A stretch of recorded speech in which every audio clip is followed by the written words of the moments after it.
반갑습니다. 송재준입니다. 무안공항 사고가 발생한 지 벌써 꽤 시간이 지났습니다.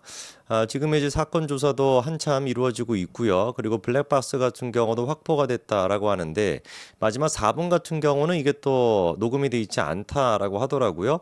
아무래도 이게 뭐 셧다운 뭐 이렇게 돼가지고 마지막 4분은 확인이 안 되는 것 같은데 그래도 그 전에 있었던 그 경위만 들어보더라도 관제탑과 어떤 식의 내용이 있었는지도 금방 확인이 될 겁니다. 무안공항 사고가 발생하고 난 뒤에 꽤 시간이 지났다라고 말씀을 드렸는데 이 지금 시간 사이에 대한민국이 보여주고 있는 반응은 사뭇 좀 이상하다라는 생각이 듭니다. 그도 그럴 것이 무안 지금 이번에 공항 사고 같은 경우는 무려 180명 가까이 되는 사람이나 사망을 했거든요. 이 정도의 어떤 그 사고 같은 경우는 우리가 최근에 있던 사고로 이태원 사고를 생각해 볼 수가 있습니다. 근데 이태원 사고 당시에 언론들이 그리고 또 민주당이 보여줬던 반응과 이번 사안에 대해 가지고 언론과 민주당이 보여주고 있는 반응이 180도 다르다 보니까 저는 진짜 다른 나라에 와 있나라는 생각이 들 정도입니다. 만약에 이번에 이 사고 자체도 이태원 사고와 똑같은 경우를 통해 가지고 진행이 됐으면 지금 어떻게 했어야 되겠어요? 특조위부터 시작해 가지고 특검부터 시작해서 그리고 또 유가족 분들이 다 동원이 돼 가지고 마치 이거의 배우가 누군지를 밝혀내라라고 해 가지고 뭐 무안공항에 조금이라도 행정적인 문제가 있었다. 뭐 1cm라도 뭐가 잘못됐다 하면 그거를 가지고 막 또 기사가 쏟아져 나오고 실제로 이태원 사고 같은 경우는 어땠습니까? 그 골목길에 이제 그 폭 자체가 불법 증축을 했다라고 해가지고 한 30cm인가 이게 뭐 좁아졌다라 그래가지고 막 난리가 나고 막 그랬었거든요. 그런데 어떻게 된 것인지 무안 사고 같은 경우는 그 이후에 조용해요.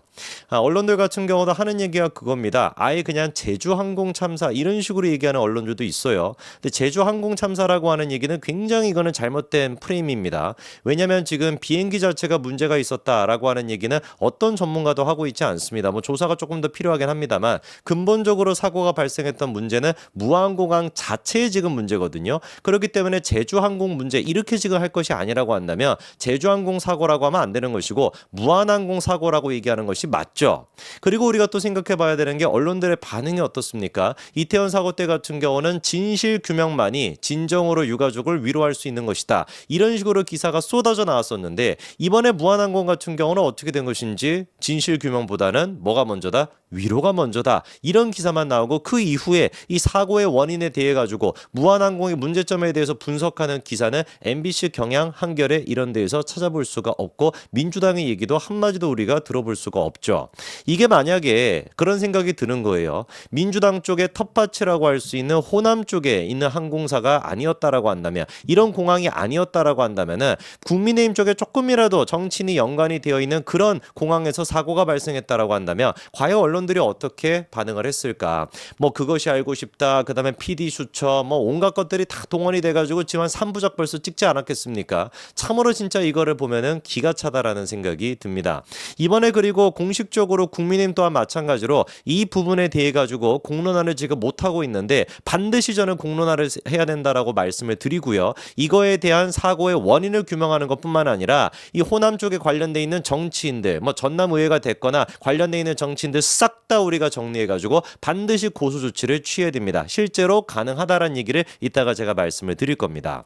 자, 지금 기사가 나오는 것이 무안항공의 이제 그 사고의 유족들이 큰 상처를 지금 받고 있다. 악플로 인해 가지고 우리는 나랏돈 내는 뭐 축내는 벌레가 아니다. 뭐 이런 식의 이제 기사 제목까지 나오면서 악성 댓글에 너무 큰 상처를 받고 있다. 뭐 이런 기사가 나왔는데 정말 좀 가슴이 아픕니다. 뭐 이 유가족분들이 뭐가 잘못이 있겠으며 유가족분들의 그 심정이 우리가 헤아릴 수가 있겠습니까? 자기 가족이 다른 것도 아니고 비행기 사고 이 대한민국 21세기에서 벌어질 거라고는 상상도 할 수 없는 비행기 사고로 가족을 떠나보냈는데 이거 뭐 가족들의 심정이 뭐 이게 뭐 우리가 헤아릴 수가 있겠냐고요. 그리고 이번 사고에 대해 가지고 유가족들이 보여주고 있는 반응은 굉장히 좀 선진국다운 그런 모습을 보여주셨어요. 이번에 어떤 장면도 있었냐? 보시는 바처럼 박한신이라는 분이 유가족 대표죠. 이분이 이제 그 정치인 뒤쪽에 서 있던 국토교통부, 보건복지부, 행안부, 경찰청, 소방청 이 공무원들을 앞으로 나오셔라고 해가지고 저렇게 유가족들과 인사하는 장면까지도 있었습니다.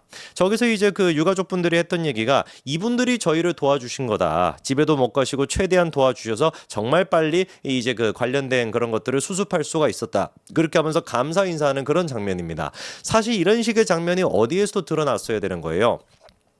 이태원 사고가 됐거나 대한민국 어떤 큰 사고가 있다라고 한다면 유가족분들이 원래 저런 식의 모습을 보여주는 것이 선진국다운 모습인 거 아니겠습니까? 솔직히 뭐 공무원들이 무슨 잘못이 있겠으며 이거를 지금 수습하느라 바쁜 공무원들이 뭐하러 욕을 먹겠습니까? 물론 가족을 잃었다라고 하는 상실감 때문에 순간적으로 욱해가지고 뭐라고 할 수 있다라고 할지라도 저런 식으로 고생하셨습니다 라고 얘기하는 모습을 보여주는 게 선진국다운 모습이죠. 그런데 지금까지 대한민국에서 봤던 모습은 뭐였습니까? 그게 아니었어요. 대통령이 뭐 했냐? 대통령이 안구하고 뭐 했냐? 이게 우리가 세월호 때 봤던 모습 아닙니까? 저는 솔직히 지금 이번 사고에 대해서도 유가족분들에 대해 가지고 악플을 남기는 그 기본적인 이유 자체가 세월호 사건에 대한 어떤 여파 아닌가라는 생각이 들 정도입니다. 왜? 하도 국민들이 많이 대었으니까. 민주당이 세월호를 가지고 거의 한 10년 가까이 되는 세월 동안 어떤 식으로 울고 먹었고 그거를 가지고 정치적으로 어떻게 써왔고 그 유가족들이 보여줬던 모습이 얼마나 실망스러웠으면은 관련된 비슷한 사고가 발생하고 난 뒤에 바로 지금 시민들은 의심스러운 눈으로 보이는 거예요.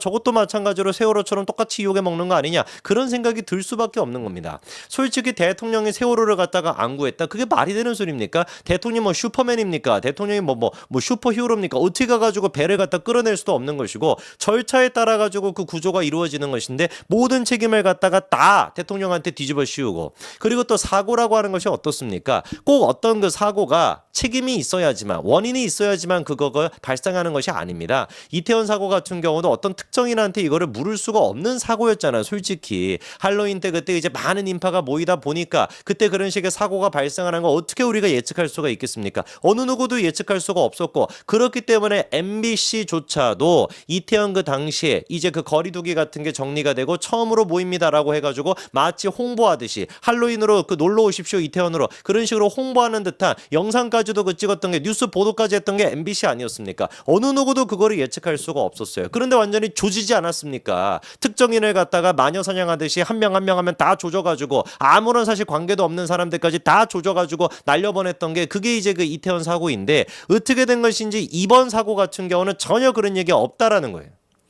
여러분 또 2023년도 7월 15일에 충북에 그 청주시 오송읍에 있었던 지하차도 사고 기억나십니까? 갑작스럽게 물이 이제 그 범람해가지고 2, 3분 만에 이제 지하차도가 다 침수돼가지고 14명이나 사망하는 그 사고가 있었는데 이번에 오송 참사에 대해 가지고 사상 처음으로 시장이 기소가 됐다라고 합니다. 그래가지고 우리가 지적해봐야 되는 게 무한 지금 항공 사고에 대해서는 누가 도대체 책임을 질 것이냐 시장이 됐거나 책임을 져야 되는 거 아니냐 이런 지금 이야기가 나와요.